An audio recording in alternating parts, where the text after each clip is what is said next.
Welcome to the banker lamp. Please enjoy the video. You're starting now. Add water to cover the burnt area and stir in 2 tablespoons of baking soda.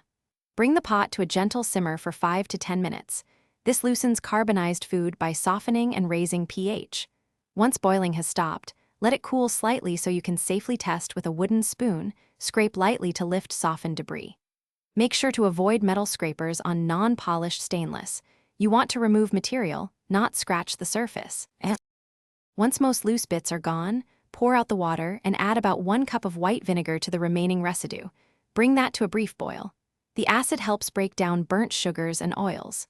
After cooling a bit, sprinkle baking soda over the hot vinegar surface. Expect fizzing as the two react and lift stubborn stains. Now scrub with a nylon pad or non-abrasive sponge in circular motions. Repeat the vinegar baking soda step until the pot brightens. You're wrapping up.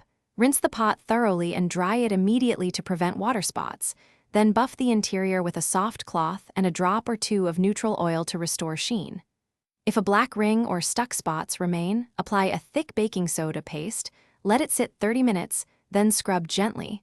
Alternatively, use a manufacturer-safe non-abrasive cleaner. Troubleshooting tip: if cleaning fails, try Barkeeper's Friend or repeat the soak and boil cycle. Stubborn carbon sometimes needs multiple treatments. Thanks for watching. If this was helpful, leave a like and consider subscribing. See you next time.